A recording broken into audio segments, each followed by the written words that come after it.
So this is just introductions.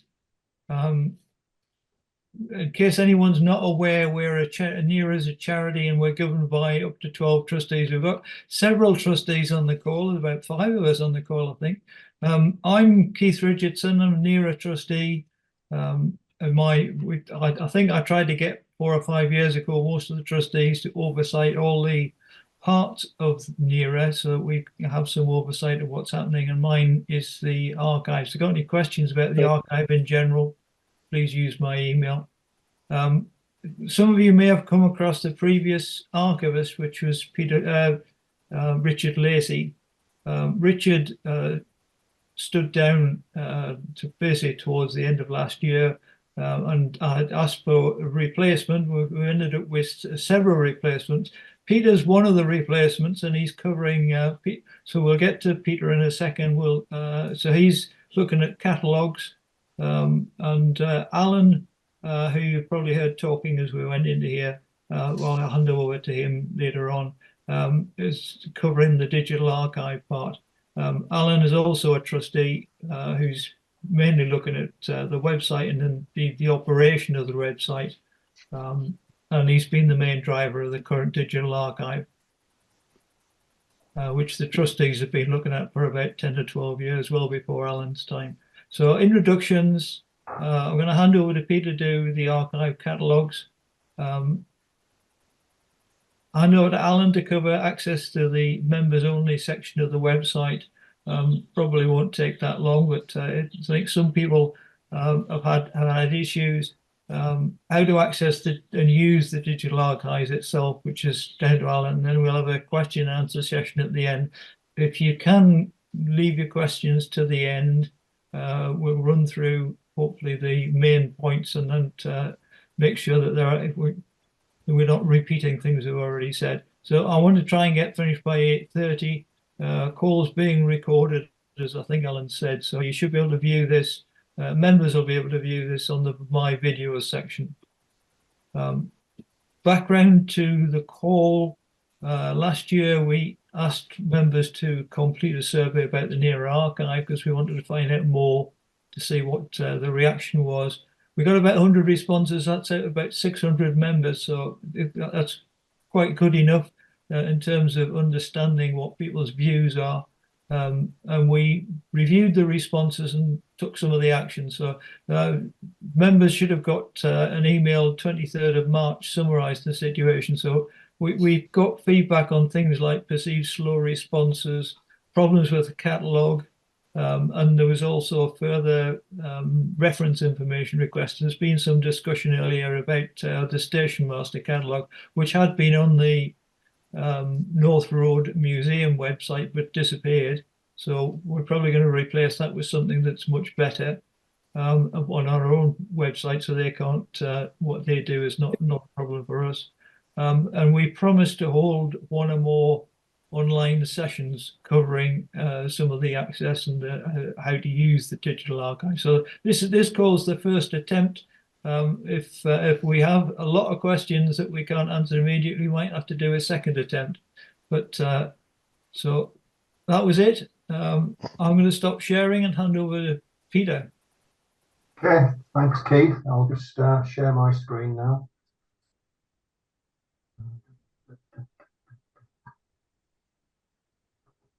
There we are. Can everybody see that? Oh, hang on, sorry. Also to click share. Right. Can you see that now? Yeah? Yes. Yep. Right. We're obviously on the NERA website, and I've gone to the if you look at the top there, you've got all the various options. The one we're interested in, where we get the spreadsheets from, is shop over here on the right hand side. We click on shop. Hang on, yeah, shop, and then it goes down to here. You've got all the recent publications in our shop, and the first one on there is called NERA Digital Archives. Originally, I think it was only the photograph one there, but now it's all the archive catalogues are in there. Click on Add to Basket,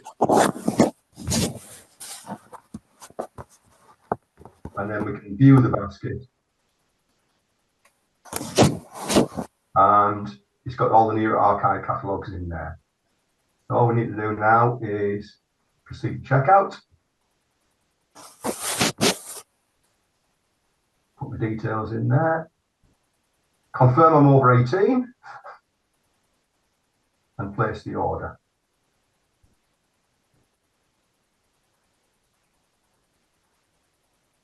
Now what we've got is there's 4 catalogues there. There's the NERA archive photographs aggregated catalogues. That's originally we had a number of photograph catalogues.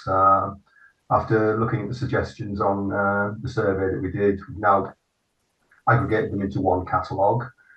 We've also got the documents one, John Mallon and NERA archive documents. They will be at some stage aggregated as well, so you only have one document one. And I believe the stations and siding diagrams will have to keep separate because it's in a slightly different format. So what I'm going to concentrate on tonight is the photographs catalogue. And you can do one or two ways. You can either just click on it here, and then it goes to download it. Now I'm just going to have to share that screen as well. You can go there, basically you can go to the screen and you can see it says open file there. Just click on open file, or you go to your downloads folder depending on your computer. Some people don't see this, so I'm just going to click on open file.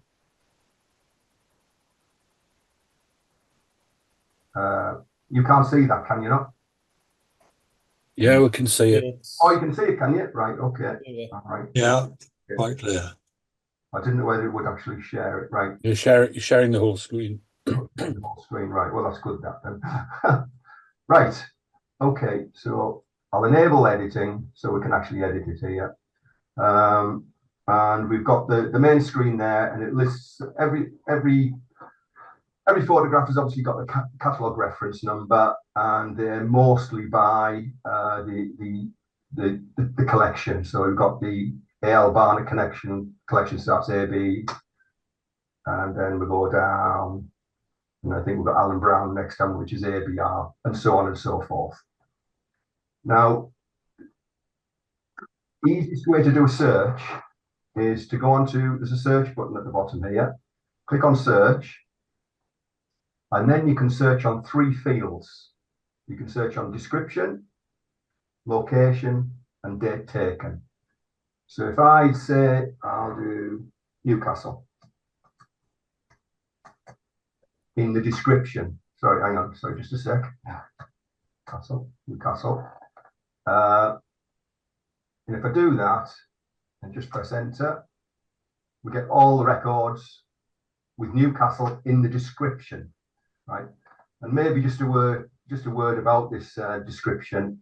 We're moving all the location information over to the field on the right hand side there where it says location, but it's not complete yet. So you'll still find location information in the description. Eventually, everything will be in the location to help you search a little bit easier. Right. So supposing we wanted to, let's say, there's local 60145 there. So maybe I want to do that one instead. So we'll do 60145, 60145.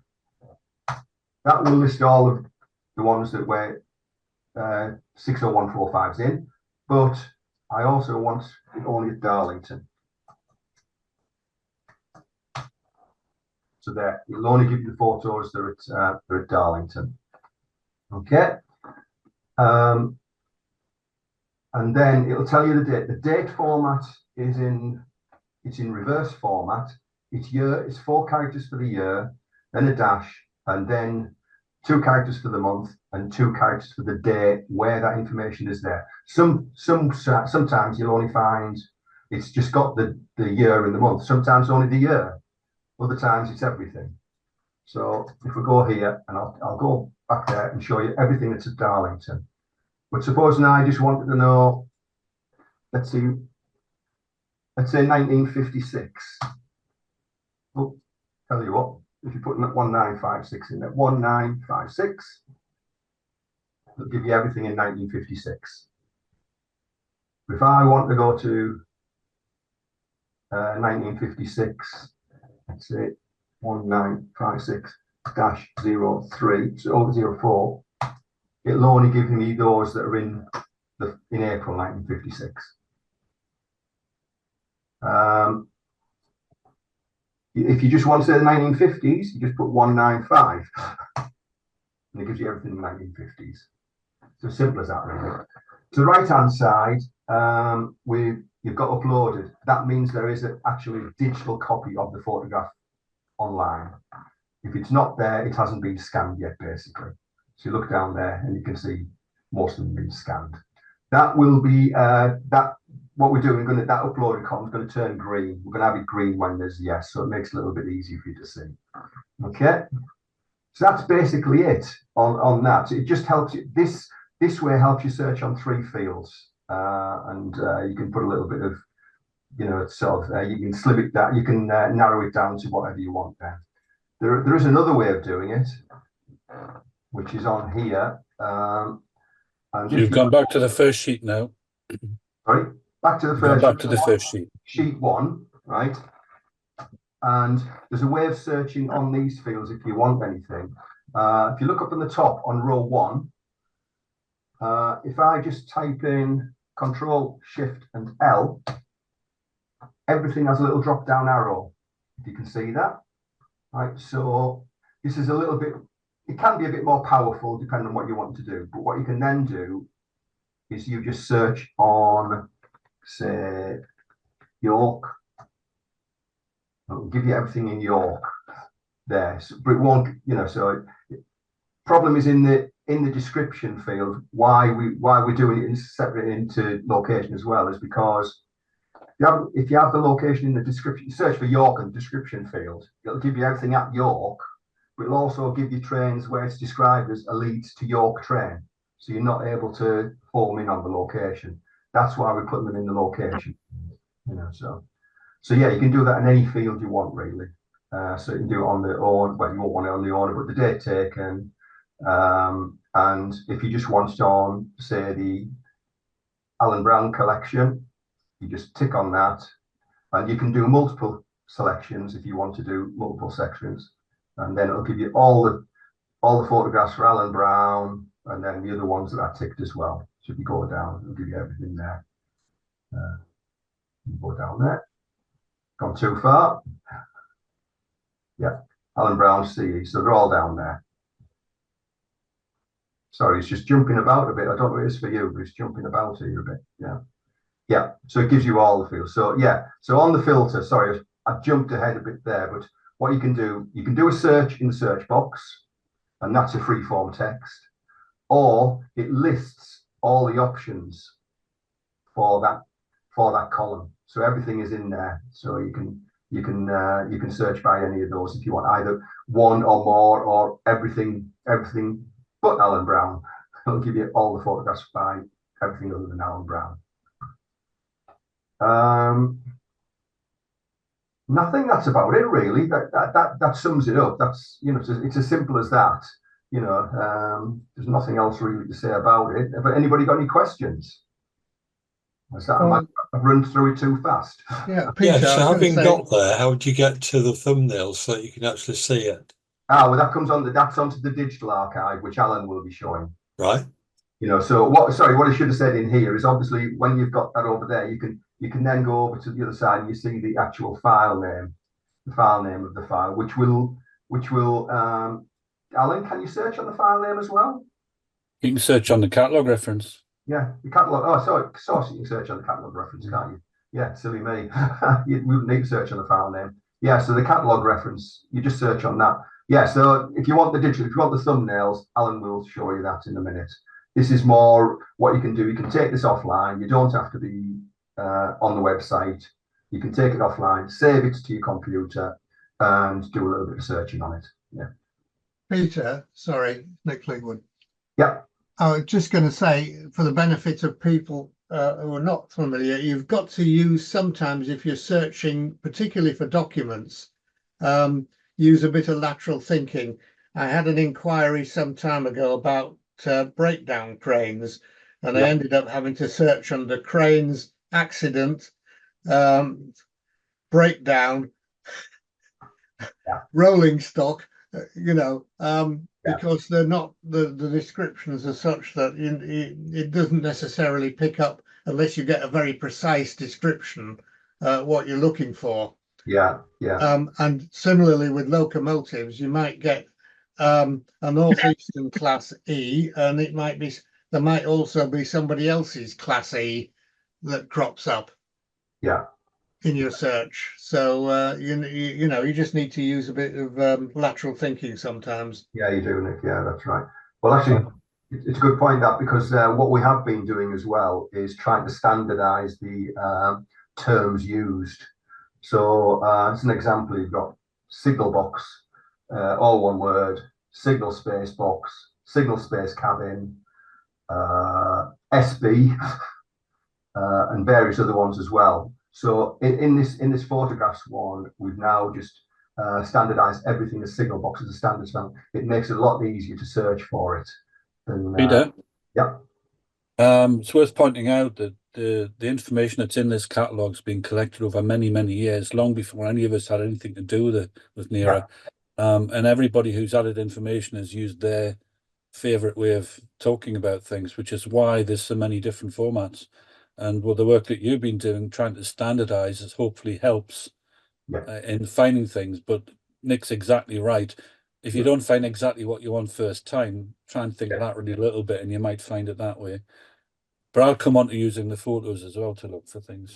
Yeah, absolutely. But yeah. Anyway, the spreadsheet just gives you a little bit of flexibility on searching, I think. Whereas, you know, you can search on the digital archive as well, but I think there's just a little bit more power in searching on this. That's all. So, yeah.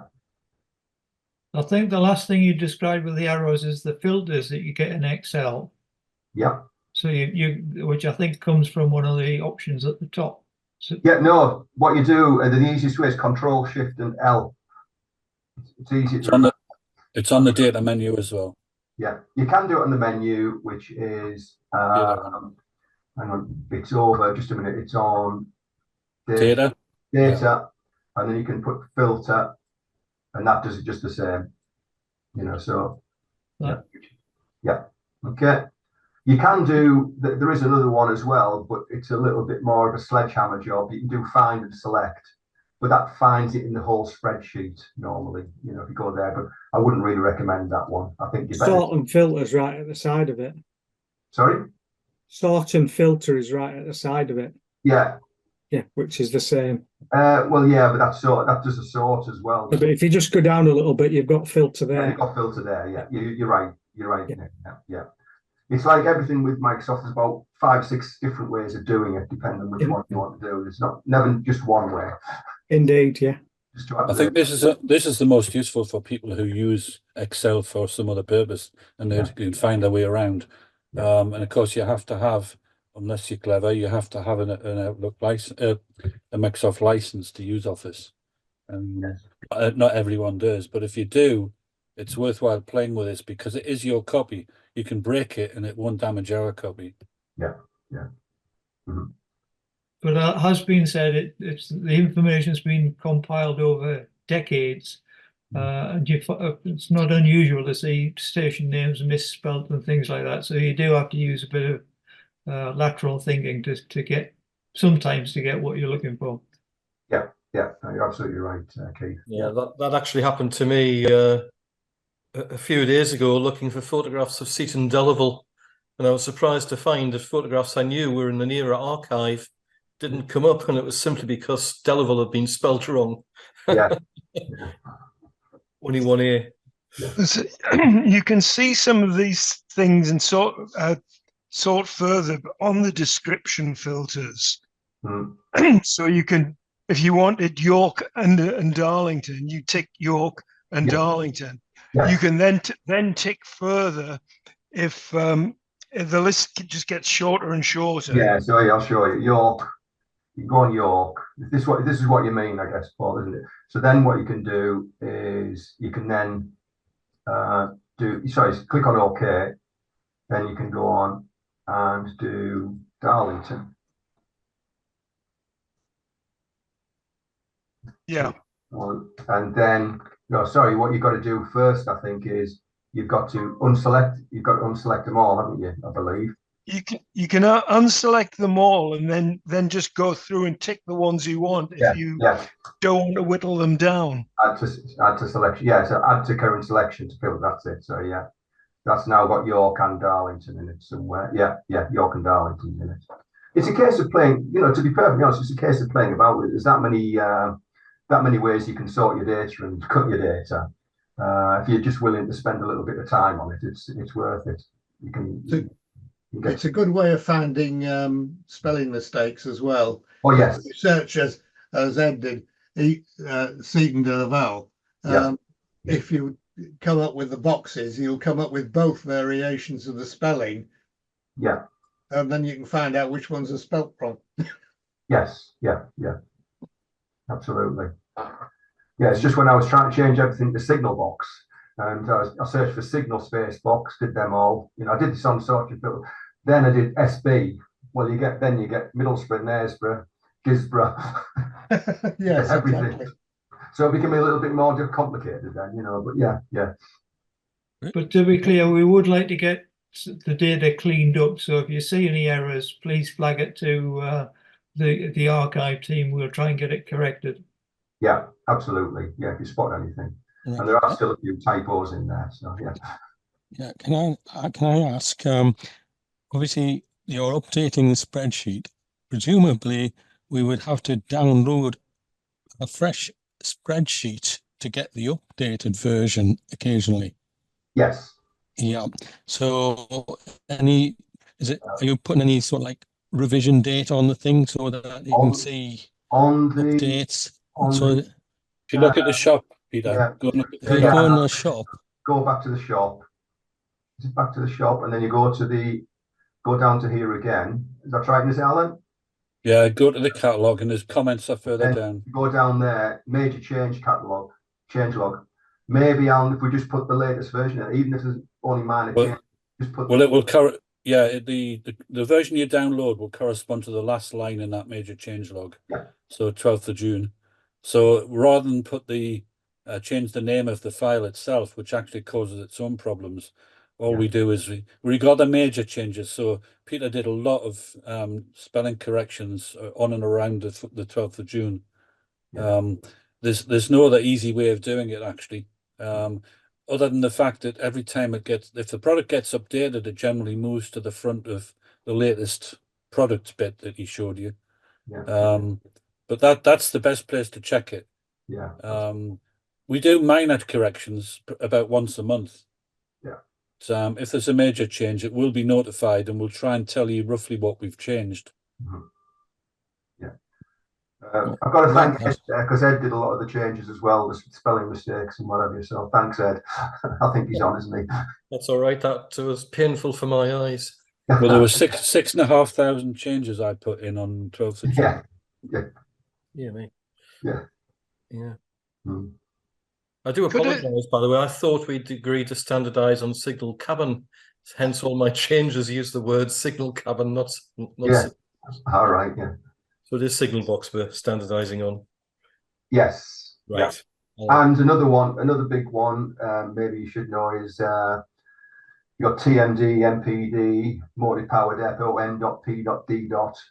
And shed. We've just narrowed it down to shed.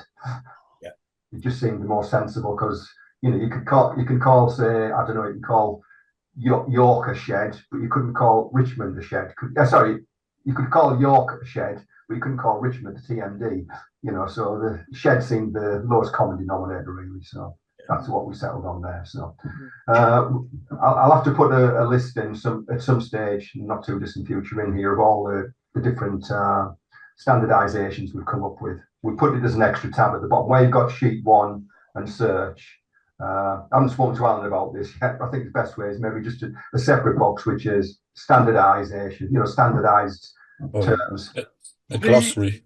The National Archives put names. I mean, they're dealing with, changing names of places and people over, 1,000 years.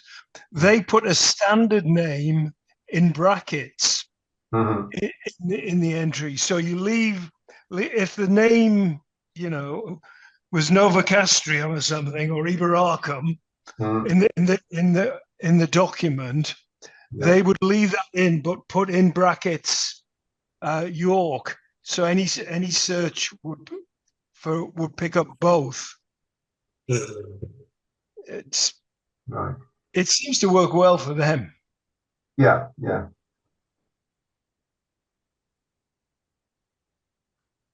Okay. Is everybody happy with that then? Yep. No more questions? No, that's fine.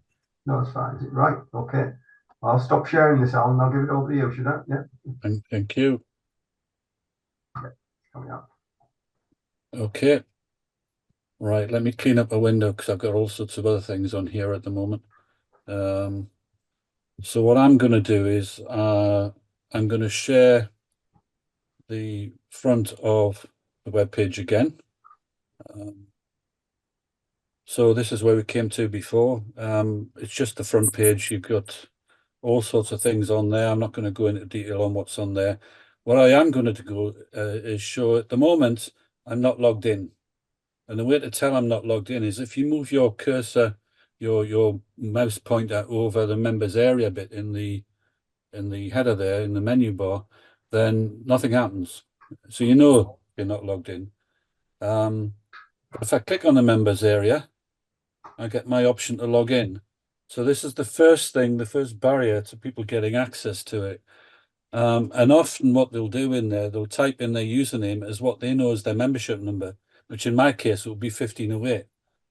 Now, the identifier, the username within the system is always of this format. It's always NERA followed by 4 digits. So if you've got a 4-digit number as a membership number, then you need to stick a 0 in front and so on. The alternative is you just type your email in there. Yeah.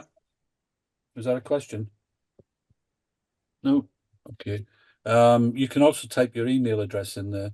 Within this system, at least, every account has its own unique email address, and therefore that's what you can do as well. I'm not going to show you my password. If you forget your password, you could mail me and ask, because I don't know what it is. I'll have to reset it for you. Or you can just click lost your password here.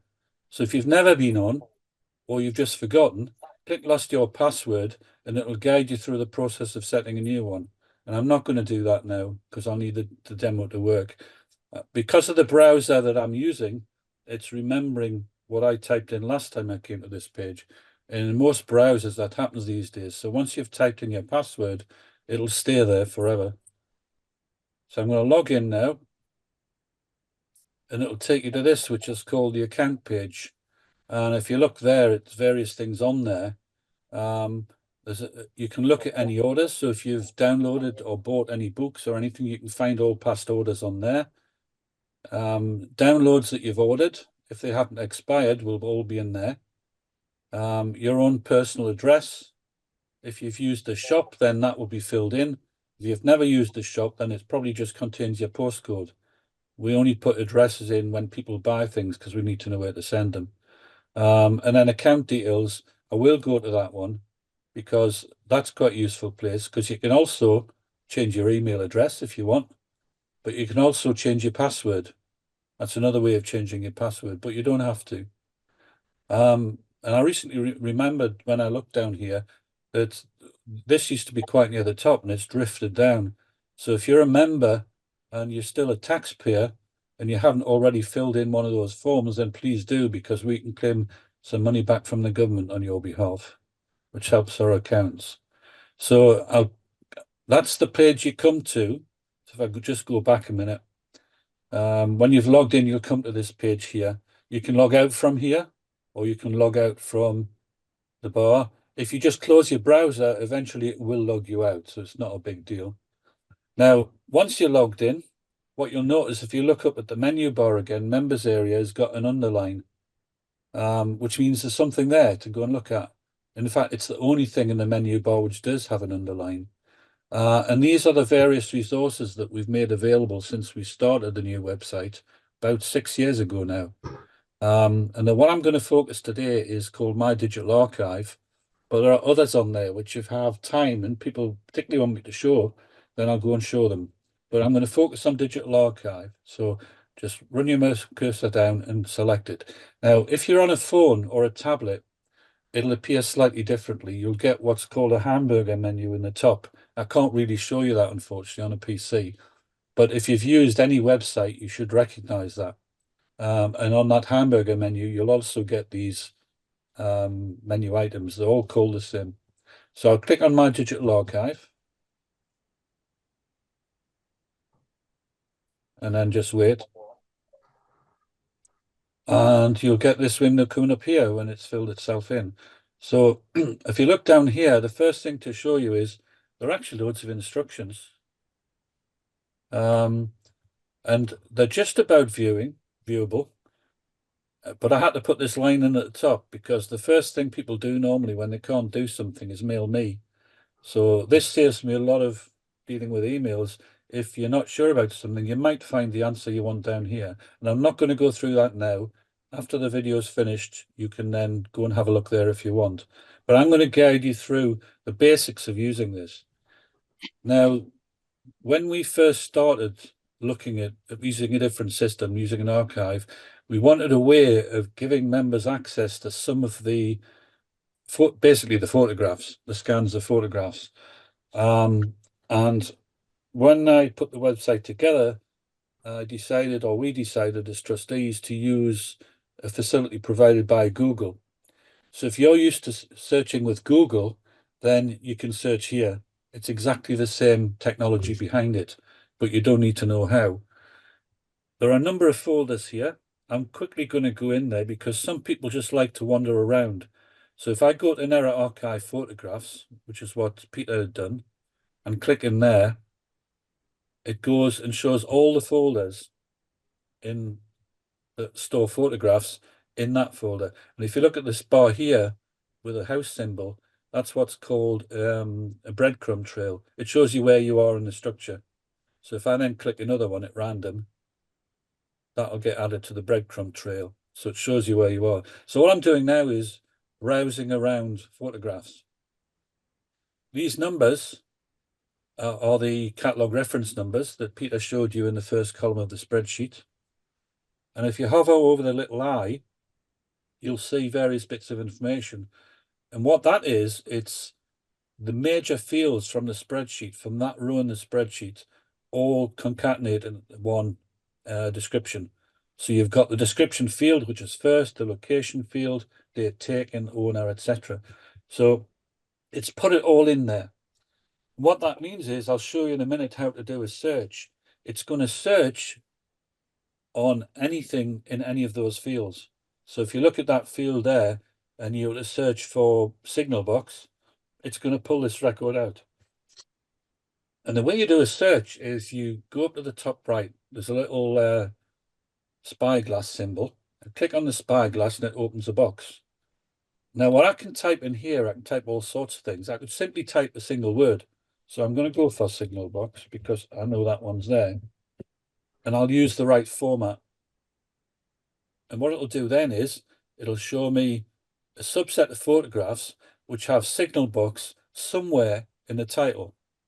So if I go back to that one, you can see it's in that one, it's in that one, and so on.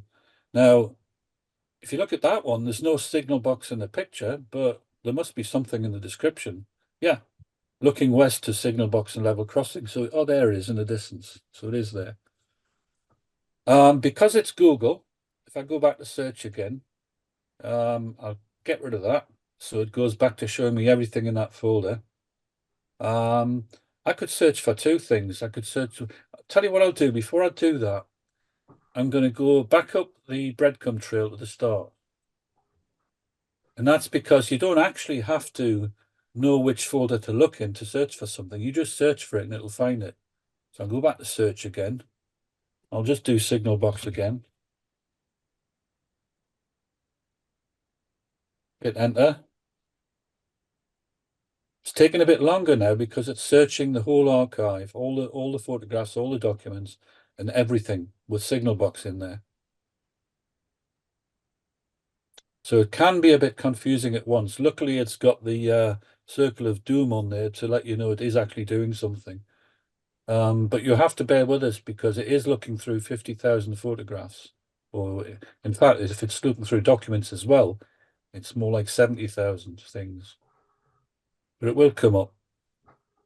And the way that this thing works is the more common the word, then the longer it's going to take to actually come up with the results, because there's a lot of results there. Right? And I'm hoping this one shows something. So that's that first collection, the same collection that Peter was looking at before. There's Alan Brown down here. Again, if I go to the comment, it should have Signalbox in there somewhere, and it has Gromont Signalbox. I'm just going to scroll down the page, keep going all the way down. Now that one there got Signalbox in the title. I'm going to do a different search now, just to illustrate something I want to show you. I'm just going to stick Driffield in there, which is a lot. Alan, 2 eyes in Driffield. Gonna work. Yeah, yeah. Well, you'll find it. Won't find them, funny enough, or it might actually still find them if it's misspelled somewhere. But Driffield. One thing's worth noting that because this is Google, it if you're searching in Google in general and you search for a word, it sometimes gives you similar words. Like if you search for China, it might give you Chinese as well. Or if you search for a singular word, it would give you a plural as well. So Google's actually quite clever, sometimes too clever. But I'll search for Driffield. So these are all the things that it comes out with that are Driffield, connected with Driffield. But if you look further down towards the end, let's go all the way down to the bottom. Pick one down there. It's starting to go into documents now. They're the white prints at the bottom. So the station and sidings diagrams. And if you look at there, well, actually, there's no Driffield in there at all. But if I actually open it, so I just click on it now and have a look. Anybody see what's happened there? Why is it found that? There's two Driffield on the right hand side. Yeah, it's got handwritten to Driffield. And Google's very clever. What it tries to do is it tries to do character recognition on what is in that image, because that's not a readable document. It's just a photograph, an image. And so it's managed to, it does something called indexing. So it looks at all the words in a document where they're readable, but it looks at images for things that look like words. And so in that case, it's picked up a handwritten Driffield, which I think is really clever. And we could never do that. We could never index this picture, for example, this image, with every word that's in it. It's impossible. But it'll pick it up. And it's quite good at it. It'll not cope with 19th century handwritten script, but it will cope with something that's reasonably well written. And in this case, handwritten. So you'd expect type text to work quite well, and it does.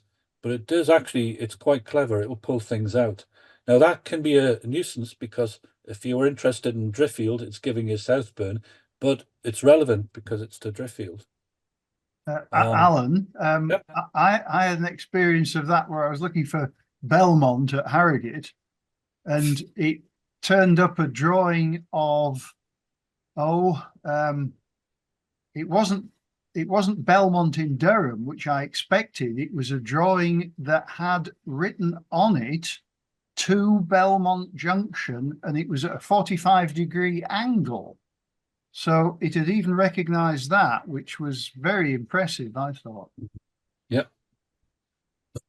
Yeah, it is very clever. And of course, something like Google, they're always improving the algorithms that they use. So the searching will get better without us having to do anything at all. If you look through there, there's a number of these that have got PDF against them. So these are examples of documents which we've scanned and converted to PDFs. And it's quite good at finding the words within there, especially if they're typewritten, even though some of these, they're not, some of them are searchable PDFs, but some of them are just images, and it still manages to find them. The issue that we've had with something like this is, if you, let me pick that one there. So I've said Driffield's in there somewhere. I'll wait till it opens. The question is then, well, how do you find where Driffield is in that document? Now you can use Control F. So I've just clicked Control F there, and it says it's only in once. And you click on that, and it's not really very helpful, is it? It doesn't really work very well. But usually if you click that symbol up the top left there, it opens it into the whole screen. Now I'll try Control F, see if it helps. No, it's still not helping. And the problem that we found is that with some of these documents, I'll get rid of that for a moment. Some of these documents work really well, and it tells you where it is in the document. Some of them, it's not so clever at finding them. But let me try another one. I think this is one of Nick's. So let me do Control F again. Drifield's in there 3 times now. Now that's a lot better. At least he got you to the page, right? But it's still not telling you where it is. It's on that page somewhere. Let me do this one. Open it up full screen again. Control F. There are 5 now. It's the same document. And it's finding the page, but it's not highlighting it. And this is an issue that we found that seems to come and go with some documents. In some cases, it'll find it and it'll highlight it. In other cases, it won't. And if you really can't find what you want, and that goes the same for any photograph as well, if you find a document and you need to be able to search it better, then what you do is you contact the archive team and say, could I please have a copy of this document? We deliberately made it so that you can't download it yourself from the website. That was a decision made some years ago, because we've had experience before of members finding things that they want, downloading in bulk, and flogging it on eBay. And apart from anything else, that could be breaking copyright rules on some of the things that we hold. So we're allowed to show them to members. Members can access them, but in some cases they're covered by copyright, which means they cannot be published without permission. So if you do want a copy of a document or photograph, then you contact the archive team and they will do their best to get you it. Right, that's a quick, rough tour. Has anybody got any specific questions before I look at something else? Alan, Yep. can we use then what seems to be known as Google hacks? You know, pluses and minuses, brackets. Yes. Yeah. The whole 6 and Google 99. syntax. Yeah. I think I've still got a link. Is the link still here? I used to have a link there. I'll put it back. Because this thing tells you, for example, clicking that in a document means you can use Control F and it'll highlight it. That sometimes works, it sometimes doesn't, and I really don't know why. But I used to have a thing in here that Google have a help page online somewhere where they tell you all these things. So putting things in quotes. So let me say I put Driffield Station. That would find, well, there aren't any. Great. What's going on? Start again. Do a search. Driffield. If you type just 2 words, what it would do is it would look for descriptions which have, I think it's either of those words in it, and in no particular order. So let me, will that work? I assume station is the standard. Yeah.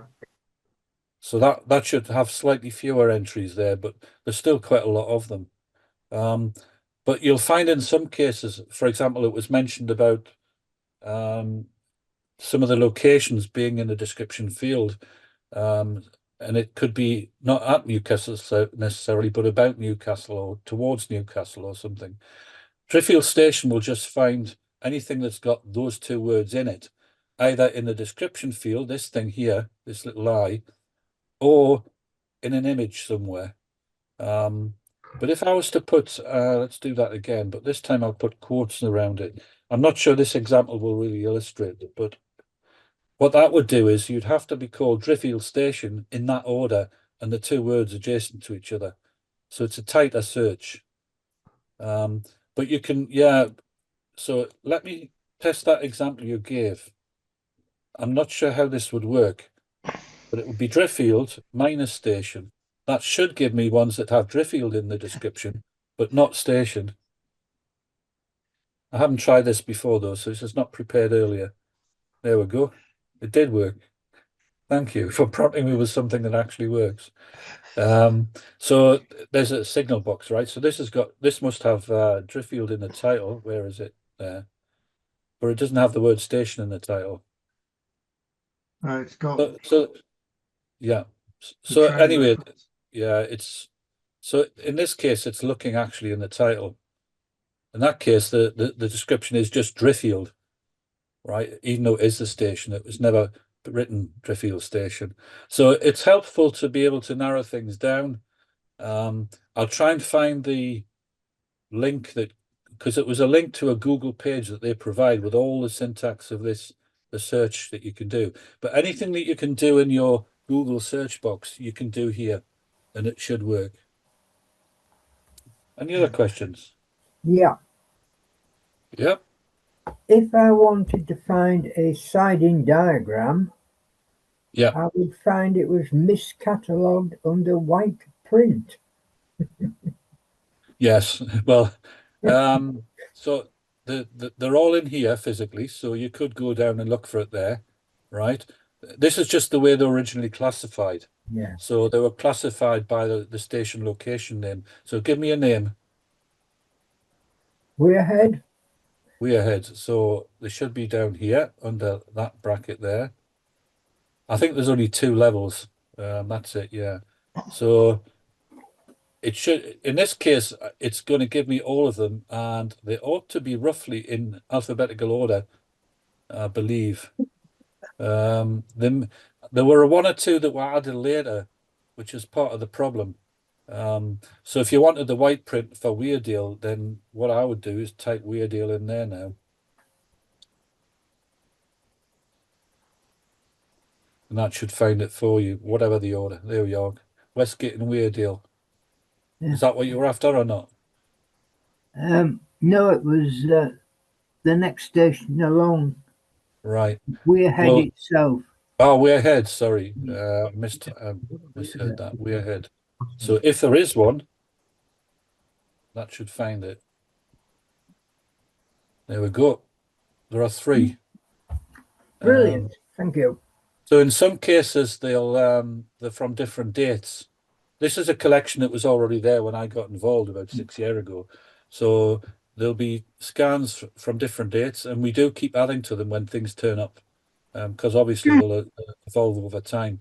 Some of them, though, I'll show an issue, for example, it has limitations because it's a limited size file, and obviously it's a limited size screen that you're looking at it on. So if we pick one, a really nasty one, let's pick York. I think York's probably no, they're probably worse ones, but let's pick York and see what comes up. That's no good. I'm looking in the wrong place. I need to go up a level and search the whole lot for York. They're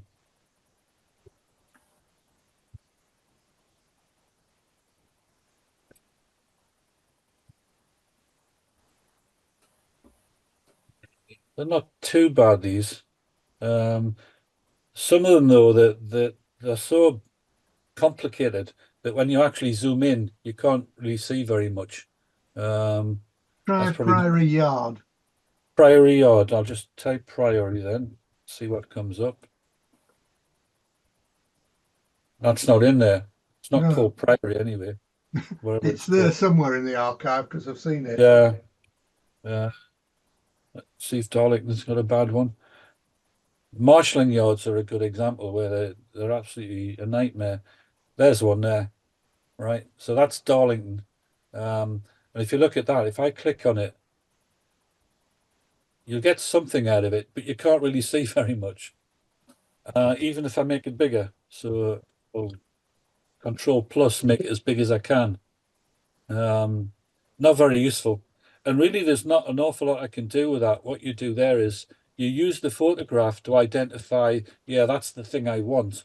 And then you ask the archivist for a copy, and they'll send you a high resolution copy so you can zoom in and look at all the detail. As I said, we could have had it so you could download your own copy, but we're trying to avoid the carpet bagging that used to go on.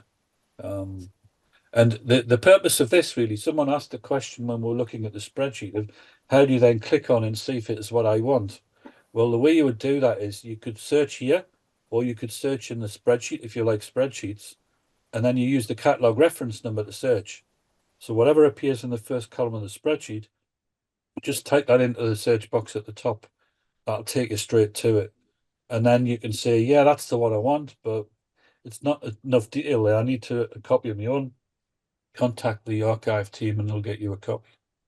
They'll ask you what it's for first, because if it's for a book, then there are rules that we have to follow depending on the copyright status. But if it's for personal use, if you ask for 1 or 2, you're not going to have a problem. If you ask for 100, then they might ask you a bit more, a few more questions. Any more questions? Yes, Alan. Just going back to these images, for example, when you enlarge them, it's possible to still scroll up and down on that image, but you can't scroll left and right. That's quite possible. So if I go maximum full screen, this one is a low resolution image. It doesn't actually get any better. I'm going to use Control Plus just to make it bigger on the screen, but that'll make the whole thing bigger. If I do that, it's not actually helping me very much. Yeah, there's no scroll bar. Yeah, there is a scroll bar to move up and down, but not to move left and right. So you can use your mouse wheel if you've got one to go up and down, I think, but you can't go left and right. That's true. There's a limit to what you can do.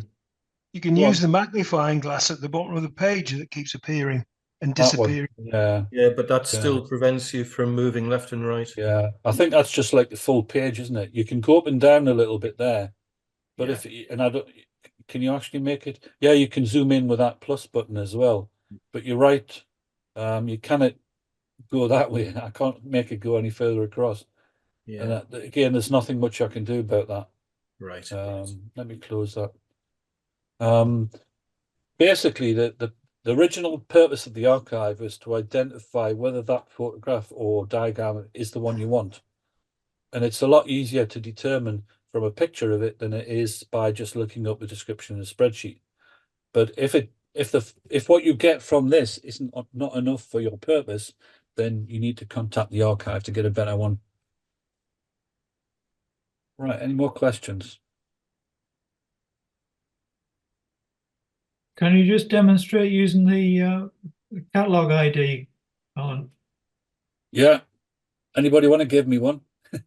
I'll pick one at random, right? I know I'll do a JFM one and I'll pick a random number. So I'll pick a John Mallon one because I know that there are lots of them. And I'll probably pick one that doesn't exist. JFM 1204. I've no idea what that is. I picked the one that exists. There it is. And that tells you what you're looking at. And that again, that's the description that's in the spreadsheet. So the whole system, the spreadsheet, the archive, it's only as good as the data that's in it, the descriptions that are in it. And we're trying to improve those as best we can, but they've been collected over many decades, and there's some good ones and there's some not so good ones, but we'll get there. So that's the same as if I'd gone NERA Digital Archive, John Mallon. I've gone to his documents, of course. They're buried in here now, of course. So I won't go and look for it. Any more questions? So that's a quick tour. This is going to go up probably at the weekend onto my videos. But if you haven't heard about my videos before, you're going to wonder, what am I talking about? Well, I'm going to go back now. If we're finished with the archive, I'll come back later if someone wants to know. Back up to members area. Down the bottom there's my videos. So I will spend a minute or two on that. Click on my videos. The one that turns up at the top is always the last one. You scroll down. So that's the last talk that we had from the AGM. There's the AGM itself. So they're the 2 morning talks. Unfortunately, we didn't come to an agreement with the presenter to record the afternoon talk. So it's not here. It doesn't exist, unfortunately. But you can go back to all the talks we've done back to 2018. In fact, there are now 2 pages of them. So I'll go to the first page. So we go all the way back to when we started in 2018. And that was John Teasdale's Holiday in Berlin talk that we did. Then there was Neil's Men from the Ministry. So these are all around the hour mark. Some are as short as half an hour, and some are a bit longer when they're on wagons. But they're all there. And if you fancy filling in an hour or two, you can browse along, you can just watch one. So I clicked on one there. This is the one where we had an interruption from a person called Mary Lee waving a gun around. Yeah. Can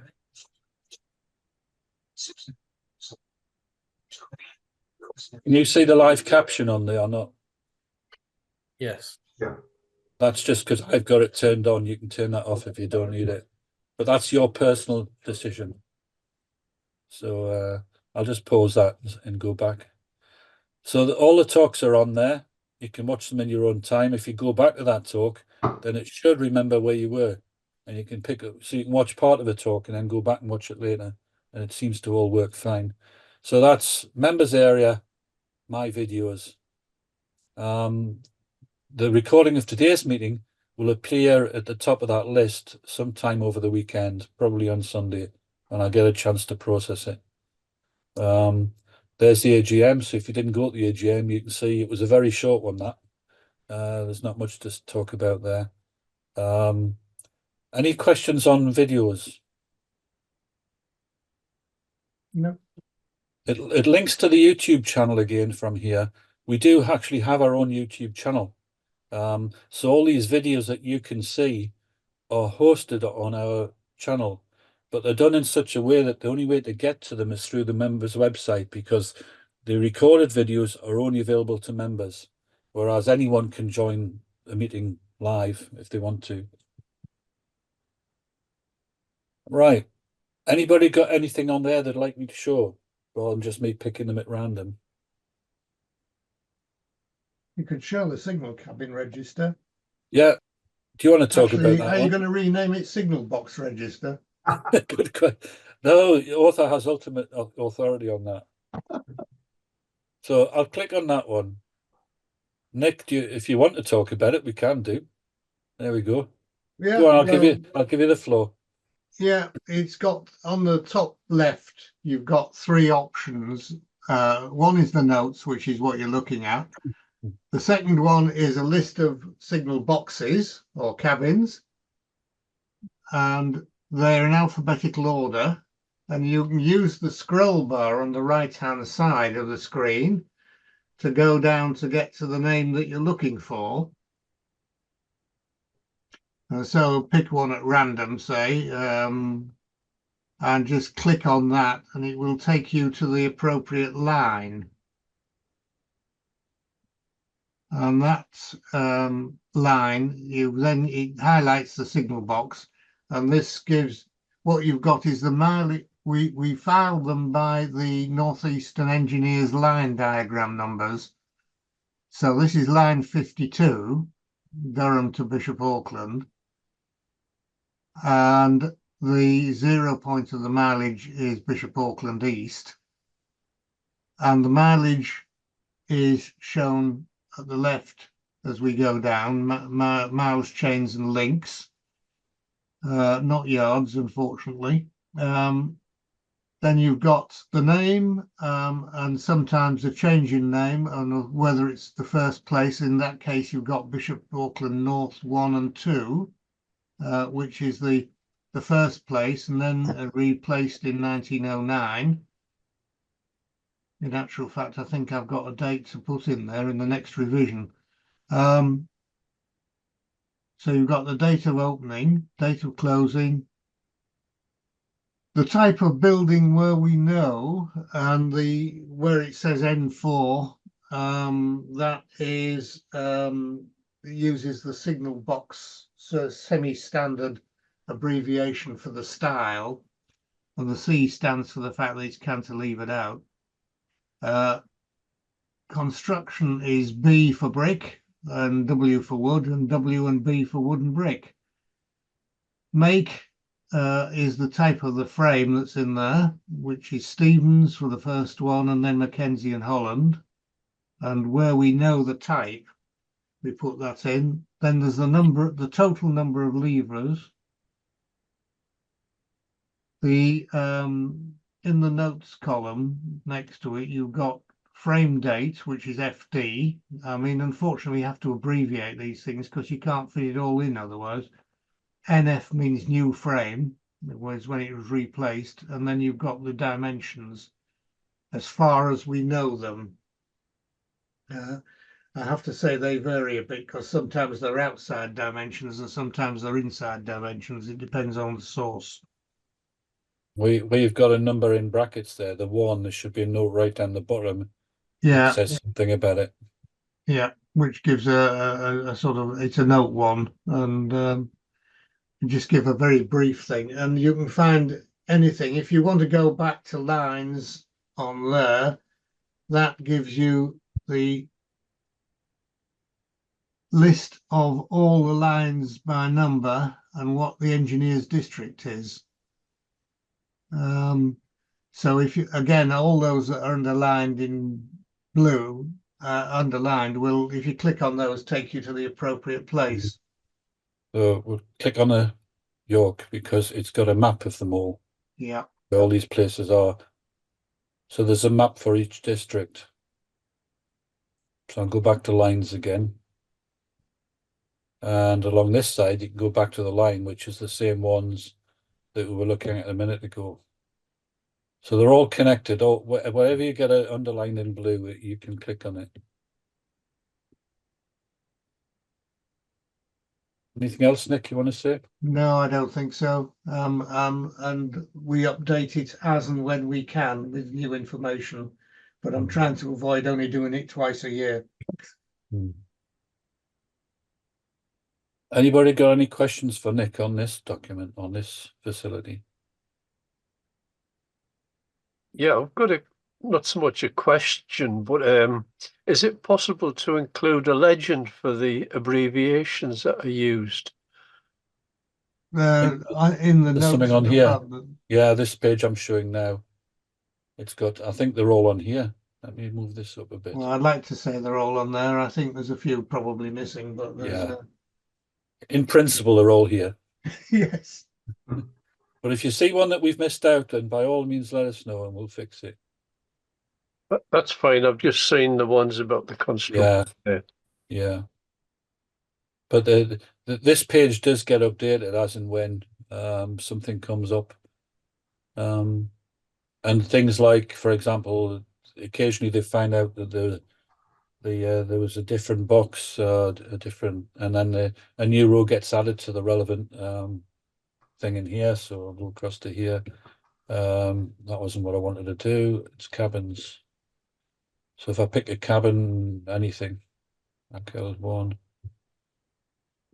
There's ACL 1 and 2. If somebody discovered actually there was an ACL 3, then there would be a new row added and the dates would be adjusted. And it's happened in occasions, and things have had different names. So you'll get things where they have the name in brackets if they've been known by another name. And of course, this is a spreadsheet as well, which means in theory I can do a find. Right. I haven't done this before, so I'm going to see if it works. I don't know whether it works. Oh. Yeah, it's working. Yeah. Mm. It's only working within this page, within this tab of the spreadsheet, because this is just one almighty spreadsheet with an awful lot of tabs in it. So what we're looking at now is one tab in a spreadsheet, and because we're searching, it only search within that spreadsheet. Yeah, each line has its own sheet. Yeah, yeah. So this is a spreadsheet. If you go back to the lines, and if I click on a line, back to the same thing. If I go back to cabin, all it's doing is pick, say, Acklington 2. It's taking you to the relevant line and then scrolling you down to where that particular thing is. So it's highlighted Acklington 2. So if you're not sure which line something's on, you can search for it under cabins. Yeah. or you can go into the line and work your way down the line. Just in case anybody wants to know why 2 comes before 1 in there, it's because they're in the order of the mileage of where Yeah. they were. Not So the date constructed it's, necessarily. Right. And these are on the last column, they're all the maps. So there's a map of each engineer's district, which gives you a rough idea of the layout of what it was like at the time. Is that Nick? Is that exactly the same as the names of the places, or is there some variation because of No, time I lapse? think there may be some variations. They are broadly speaking the same, but they are showing the stations rather than the boxes, because you couldn't. Although there is a map for one of the districts with all the boxes on, it's so big, the original. You need a bigger screen. Well, yeah, and it's so crowded, you can never find anything. Yeah. But they're all on there. That has got a horizontal scroll bar, thankfully. Yeah. Okay, any more questions for Nick on that document? Oh, I've gone too far. Well, actually, can anyone tell me where Toft's signal box was? Tango Oscar Foxtrot Tango Sierra. Well, where are we? I could, Ed, but let's let Alan look it up on the Yeah, on the 'cause list. I couldn't find it on an OS map. Right. No, you won't. Cabins. T for Tofts.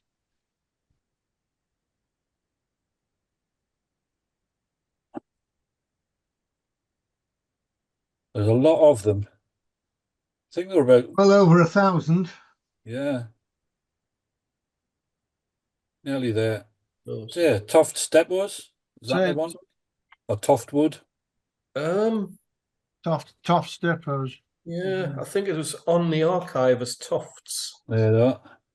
So I was trying to improve the description and couldn't.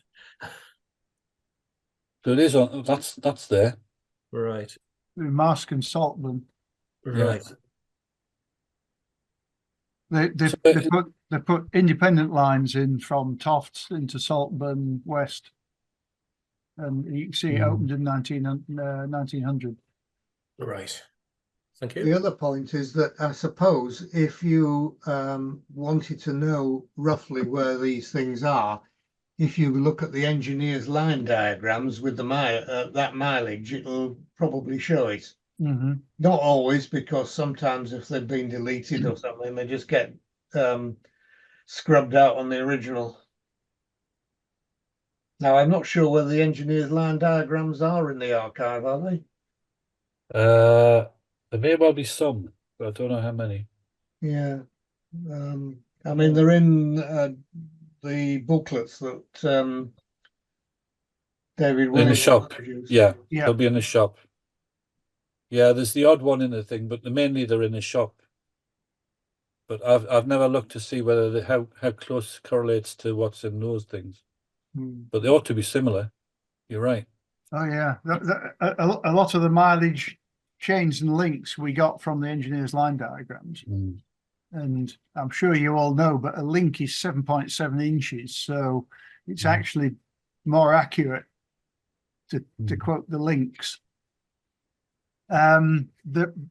Just an aside to what Nick said there, the one or two people have said, why can't we print this? Why isn't there a printed version? And it's for the very reason that Nick mentioned there, which is version control, so that, if we do have a change, then it's easily accommodated. And if you look at the website, assuming that Nick doesn't have 6 months worth of revisions to add, then you are looking at the latest version. So that kind of ensures that you're looking at the most recent stuff that we have. Yeah, there are other versions by other organisations, aren't there? Well, the Signalling Record Society has a facsimile version of this, which we agreed to allow them to put on their website for their members. And they actually produced a book based on about 2 revisions ago of this, but it's it suffers exactly from that problem, which is version control, and that there've been several things have come to light since then or have been pointed out to us, and of course it's printed and there's not really much you can do about it. Yeah. So end of story. Right. Well, I'll move on briefly. John Addiman's got his hand up, Alan. Oh, sorry, I can't see. Carry on, John. Line diagrams, they originated by Patrick Howard scanning all the line diagrams he could find in the engineer's plan room at York. When he died, the scans got passed to us, and I arranged for the whole lot to be scanned by Docs Away, and that's what they've been produced from now as these booklets. Mm. So I've got the whole lot on my computer as scans. And I'm sure one or two others have. I think the in the reserved archive, I think there is probably they are a set. One thing is, I'll say with the line diagrams, the Patrick Howard's thing, they weren't entirely complete. No. Hull to Widnesey was missing. Hull to Widnesey is included in these booklets, I believe. But there are tracings. The master tracings are in the National Railway Museum at York. And they've got a few others as well. What we've never been able to find is the lines that were transferred to the Midland region. Yeah, the Newcastle and Carlisle finished at Wetherall or somewhere. Yeah. I presume that they got all the paperwork and they're lost, basically. right. I'll show a couple of things. We've just done station register. There's a similar one called station register, which came from something that Keith did a while ago. And that's a spreadsheet, looks very similar. So it's got a list of stations, various things like the map location, but also some links on the end. And this can be quite useful. There's the National Library of Scotland and Google My Maps. If I click on Google My Maps, it'll just show the latest Google map of the area. But if you go on this one, so which one am I picking? Let's ask Rig, pick that one, follow my way across, click on that. It's opened in a new tab. Can you see that tab? Yeah. Good. Oh God, I'll have to take cookies. Go on then. I'll close down the help. It shows you what it looked like, in this case on the West 25 map from 1892, courtesy of National Library of Scotland. And on the right, what it looks like now.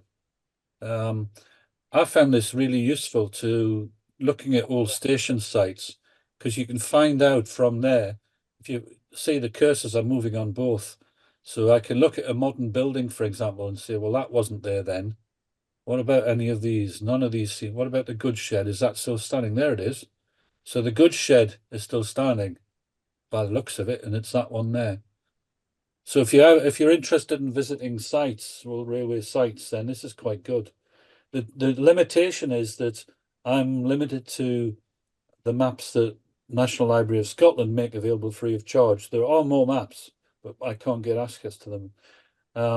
So occasionally you'll find if it's a very new station that it doesn't appear on the map. It hadn't been built yet. And similarly, if it's a very old station, it's been decimated by whatever came after it. But for a lot of them, it does work. So if you're doing any kind of research on old stations, I know actually, let's pick one that if I go back to here, this is the one that Ed had in one of his talks. I think he had didn't he look at the different Tynemouth stations? Yes. Yeah, there's all the Tynemouths here. They're all separate. So Keith did his homework as best he could and found out all the different ones that were there. So if I'll just pick one at random again and pick one here. This is BT2, I think I've picked by accident. So it comes up there. Get rid of that. And there it is. So it shows you where it was and what it looks like now, and there's no trace of it, basically. But again, it depends. This map happens to be in a period where a particular station exists. So some of them will, but some of them will be gone, earlier stations, and some have not yet been built. There are other maps here that you can play about with slightly different dates, but they're not as good. Yeah. There's another way, I don't know if it's useful to anybody, but there's another way of looking at them. You've got them side by side. I don't think you put it on here, but you can do it where the Google map overlays the old map, and then you can fade the Google map in and out. That's quite handy as well. Yeah. Yeah. I mean, I picked this one by default, but he's right. There's all sorts of things. It's a National Library of Scotland is a really interesting site to go look at for old maps, for anything, not just for railway. But the advantage that we have with the station register is that they're linked. All these links are created by code. And if it ever got updated, I should be able to recreate the link. But that's quite useful for those that are interested in stations. It's also got an introduction. It tells you what it's about, a bit like the other register that we looked at, lines and branches. I'm not sure, Keith, how complete this is. Can you tell? It's a while since I've supplied you with an update, I think. Yeah, I think so. It's quite a long one, but yeah, it will be updated. There's no, at the moment, there's no register. I don't think, does it say at the top when it was done? Yeah, 5th of May 2011, so it's an old one. So that was the original document I was given about 5 years ago, I think. Any more questions on that one? So we've still got about 14 minutes left. So let me go right back to the top. The last one I'll probably go for. There is a forum which some members use to send questions to each other, so you can play about with that if you like, and you can subscribe to that. But the main one is the My Express. We occasionally or frequently get, or the archive team frequently get requests for information about previous articles. And this is put together using the same technology as the digital archive itself. And so you can search both within the 5 index documents that we publish, or any of the Express issues. So I should be able to search in here again. I don't know whether Driftfield ever occurred in there. I haven't searched this. Let's see what comes up.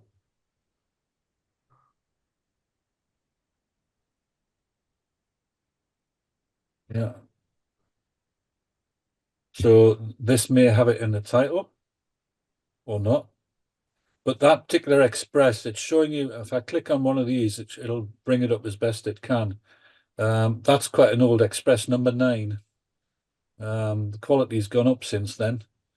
Ken Hoole down there as vice chairman. None of the current trustees were around then, I don't think, or at least not part of the team. So somewhere in there's a mention of Driffield, hopefully. No, there's not. Good start. Is it in the description? I don't know. But if you're trying to find an article, then there's 2 ways of doing it. One is to go to the index. And historically, these are produced to match the paper indexes that we produced. So you can go to there and you can search through for a keyword or whatever. So you can search the way that people used to search it if they've got their own big collection, or you can search using keyword, which will help you find what you want. And usually it works. But again, you find a particular issue, because you can use this to just go and read old issues. If you find something you're interested in, you can just go and read the whole thing, even if you don't have it yourself. I mean, some of our members have quite large collections of these, but relatively recent members won't. As you can see, it was produced, I believe, on a typewriter with carbon copy paper at some point. Well, Neil or John will be able to tell you a bit more about that.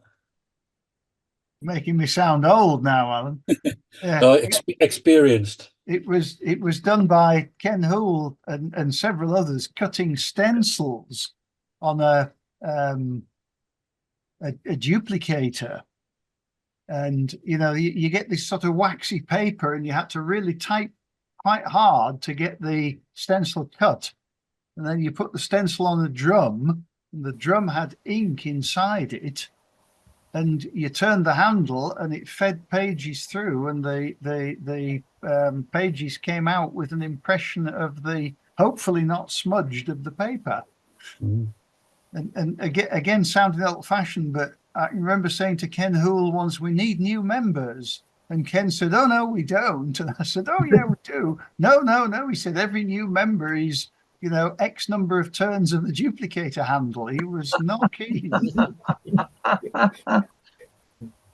One thing worth mentioning is if you look down here, you'll not only see the expresses, but you'll see the supplements. Now, in Modern Magazine that we've got now, the supplement is a publication in its own right, a bound copy. But in those days, it wasn't. It was just a piece of paper shoved in with the express. And what we've done is, where we've managed to track these down and where we've identified which issue it comes from, then we've put them in. So this one says Express, a supplement with Express version 22, which might be of interest to some people. But we're missing quite a few. So we're always asking if members have a copy that they can scan easily. So if it's bound into a volume, it's not so easy to scan. But if they have a loose copy of something that they can't find in here, we're very pleased to hear from you. And we'll put it up on there. Can I add something? Yeah. Is that right in the early days of the society, there were study groups that seemed to produce like little newsletters. There was John Dawson was involved in some, and I managed to find that somebody let me have some old ones, but there was sort of notes on northeastern carriages and northeastern wagons and various other bits and pieces, and they were produced as a sort of single or 2 pages supplements, but they weren't included in all the expresses. I think they were just issued to those people who'd signed up as being interested. Yeah. And we've got some of them are about. Yeah, there are a few about, but not as many as we'd like. There's also I think there was a query from a member or even a non-member, I think, because of a family connection to a series of articles that were published over a space of about 18 months in successive versions of the magazine. And they wanted us to send them. So we actually put them together. I'm not sure if it was Neil that did it. We put them together into almost an anthology of a series of articles bound in one, followed by any addenda that came later. And that's again something that would be quite nice to have if we have sufficient time and resource to make it. But it means you don't have to search for every single article on something. You could read the whole thing as an article. But so there are various things that we can do, and they would probably come into a third group. You've got an index here, you've got the back issues there, but you could have these reports in a different one, or the. I thought there were, Alan. If you look on, if you go back to previous folder, I think there's one called on the far right, Express Undated Supplements. I think those are there. Oh, they're the ones. No, these are the ones that we don't know where they come from. That's right. That's right. Yeah. And they could be. Go on. And some of the, for example, they had a visit to, I think, York Carriage Works, and it was written up and everything. You know, it's some quite interesting information. But it's a hard job to find sometimes which express they were included. Yeah, because sometimes there was a note at the end of the index that said including XYZ, but not always. Not always. No. No, I think most of these, Alan, are the things I was referring to, the sort of study group notes. Could well be. There you are, there it is. Coaching stock research. Look at that. That's the one. John. News sheet number 2. Awesome. Yeah, that's it. News sheet number 2, but not issue 2. So discussion date on it.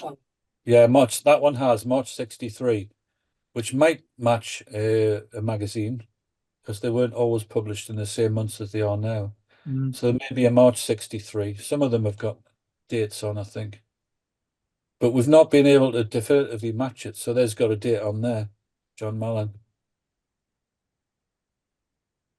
So there are also, we decided to put them up there, even though we're not quite sure where they came from, because they may be relevant to somebody. And again, if you're searching by keyword, they get searched as well if you're searching at the top level.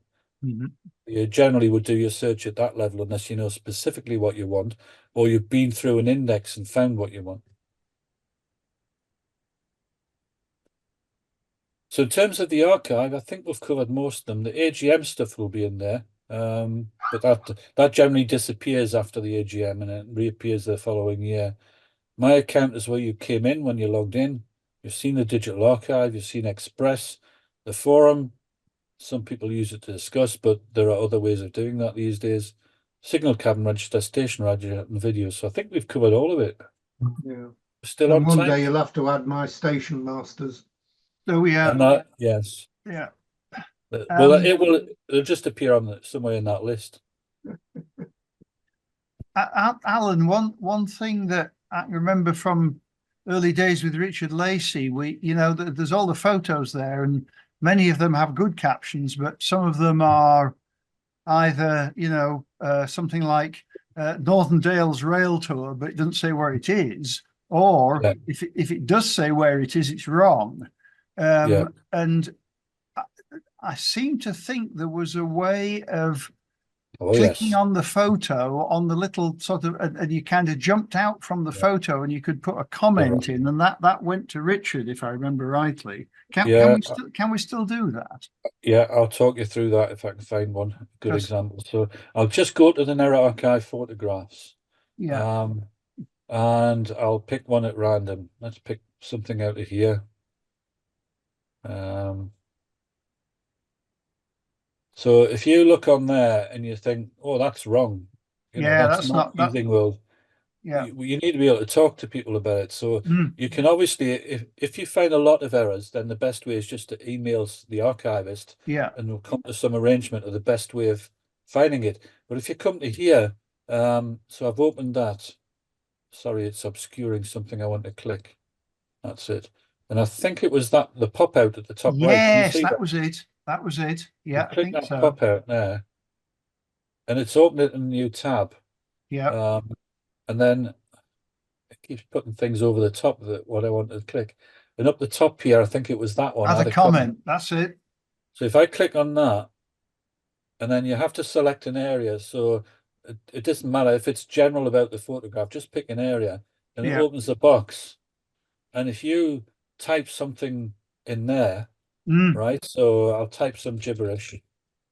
So Colin's going to get confused. But if I post the comment, then the comment appears on here, which means the next person to come along can see that, right? But it also sends an email to whoever's down as the owner of that photograph.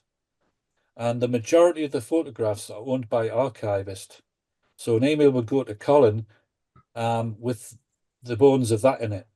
Yeah. And then they could take that into account and include it in the updates to the catalogue.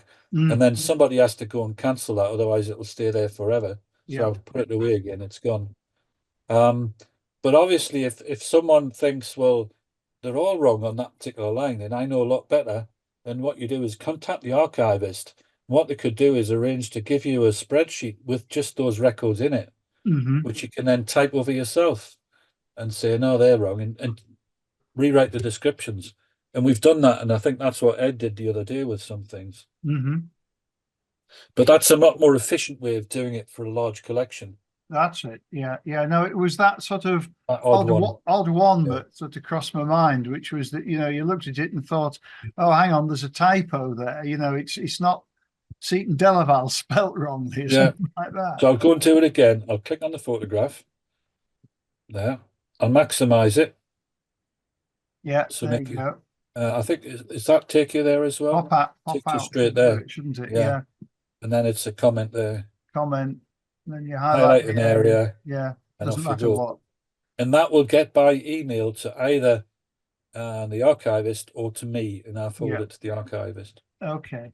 I mean, I guess the nice thing about that is that, you know, we're not all infallible. And I might look at one of those photos and think, oh, that's Paisley Bridge, and in fact, it's not. So it does need to be filtered by somebody. So the, the archivist will do it. Right. Before I leap in and change everything to Paisley Bridge, and it turns out that's not the case. Yeah. So, all right, very good. Okay, thanks. Anything else? Because we're just exactly on 8:30 now. There you go. Well, I'll stop sharing and I'll hand you back to Keith, if I can find his name here. There it is. Don't think I've got anything else much to say. I mean, I think I've only got one action recorder, which Alan, you were going to find a page on Google that tell you how to do searching syntax. Yeah, I'll put that down before I forget. So it was on there, so I don't know why it's not.